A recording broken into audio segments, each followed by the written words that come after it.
नमस्कार दोस्तों। आज के इस भाग दौड़ भरे जीवन में भारतवर्ष के आम लोगों के बीच एक स्थान से दूसरे स्थान तक पहुंचने हेतु आरामदायक एवं सुगमतापूर्ण सफ़र के लिए आज भी भारतीय रेल पहली पसंद बनी रहती है। परंतु जब सफ़र करने हेतु आरक्षित कोच में टिकट बुक करने जाते हैं तो कभी कभी आरक्षित सीटों के खाली नहीं रहने पर हमें वेटिंग लिस्ट के कई प्रकार जैसे कि GNWL, RLWL, PQWL और TQWL जैसे शब्दों से सामना करना पड़ता है। अब अगर व्यक्ति वेटिंग टिकट बुक करने को स्वेच्छा से राजी होता भी है तो वेटिंग लिस्ट के तरह तरह के प्रकारों के माया जाल में कंफ्यूज हो जाता है और इन शब्दों को समझ नहीं पाता है और टिकट बुक कराने में गलती कर बैठता है दोस्तों इस वीडियो में हम इन शब्दों की जटिलता को एक ट्रेन के पूरे रूट को उदाहरण स्वरूप लेकर सरल करने की कोशिश करेंगे। इसलिए आपसे गुजारिश रहेगी कि वीडियो को बिना स्किप किए अंत तक देखिएगा दोस्तों, नहीं तो बहुत ही महत्वपूर्ण सूचना से अवगत हो पाने में आप अक्षुण्ण रह सकते हैं।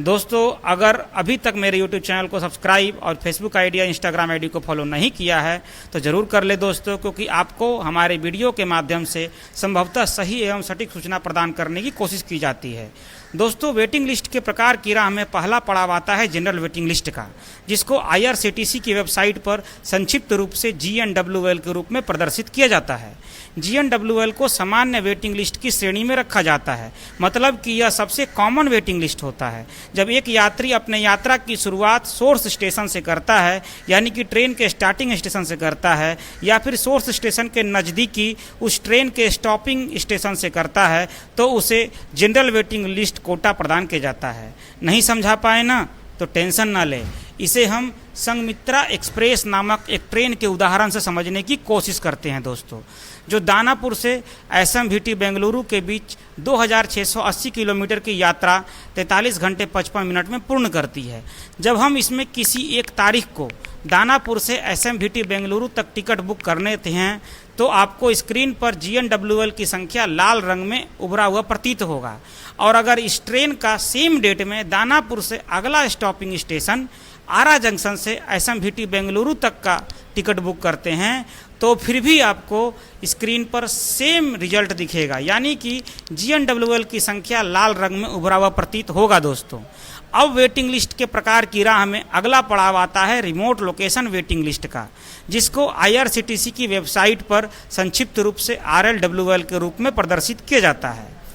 एक ट्रेन की रूट में कुछ महत्वपूर्ण स्टेशनों को उस ट्रेन के लिए रिमोट लोकेशन स्टेशन के रूप में मार्क किया जाता है और प्रत्येक रिमोट लोकेशन स्टेशन को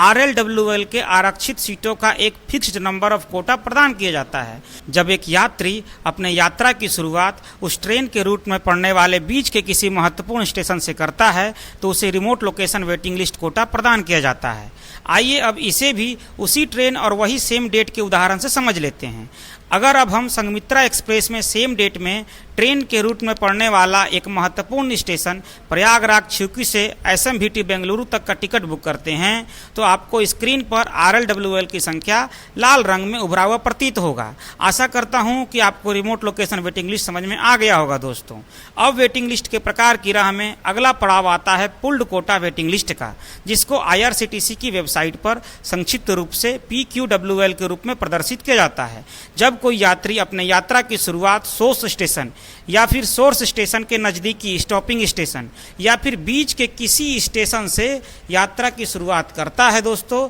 परंतु उस ट्रेन के डेस्टिनेशन स्टेशन यानी कि अंतिम स्टेशन से पहले ही किसी स्टेशन पर अपनी यात्रा समाप्त कर देता है तो उसे पुल्ड कोटा वेटिंग लिस्ट प्रदान किया जाता है। आइए अब इसे भी उसी ट्रेन और वही सेम डेट के उदाहरण से समझते हैं दोस्तों। अगर अब हम उसी संघमित्रा एक्सप्रेस में सेम डेट में ट्रेन के सोर्स स्टेशन दानापुर से SMVT बेंगलुरु तक का बुकिंग न करके उससे 5 स्टॉपिंग स्टेशन पहले काटपड़ी जंक्शन नामक स्टेशन तक ही बुकिंग करना चाहेंगे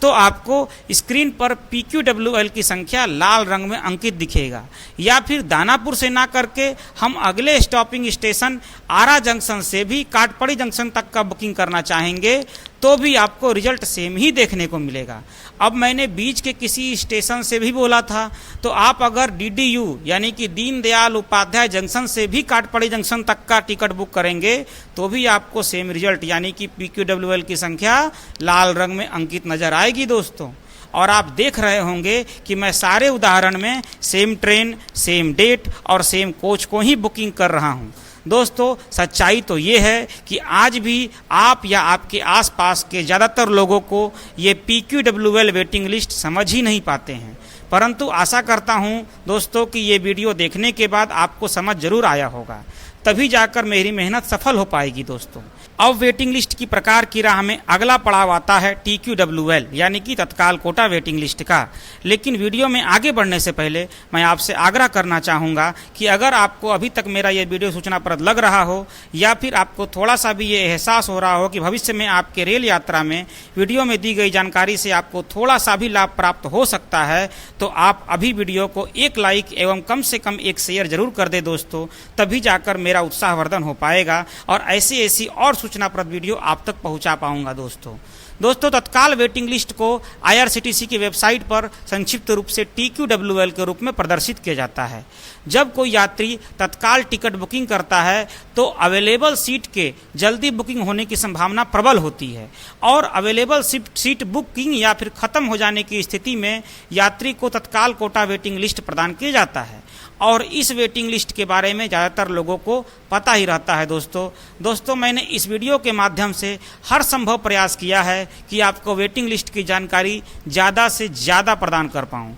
अब आपके दिमाग में एक और सवाल आता होगा कि कौन सा वेटिंग लिस्ट जल्दी कंफर्म होगा और किस वेटिंग टिकट के कंफर्म होने की संभावना 9 के बराबर है। हमें वेटिंग टिकट बुक कराते वक्त किन किन बातों का ध्यान रखना चाहिए कि मेरी सीट कंफर्म हो ही जाए, तो इसके लिए आपको सबसे पहले इस वीडियो को लाइक एवं शेयर करना होगा दोस्तों। और अगर अभी तक मेरे YouTube चैनल को सब्सक्राइब और Facebook ID या Instagram ID को फॉलो नहीं किया है तो ज़रूर कर ले, ताकि अगली वीडियो आप तक शीघ्र अतिशीघ्र पहुँच सके और बाकी समस्त जानकारी जो अधूरी रह गई है उसे जानने के लिए अगले वीडियो का इंतजार करें दोस्तों। और अगर इस वीडियो में दी गई जानकारी से कोई अन्य प्रश्न हो तो आप कमेंट बॉक्स में अपना प्रश्न जरूर छोड़ दें। समय मिलने पर मेरी हर संभव प्रयास रहेगी कि आपको जवाब दे पाऊं। तब तक के लिए धन्यवाद दोस्तों। जय हिंद, जय भारत।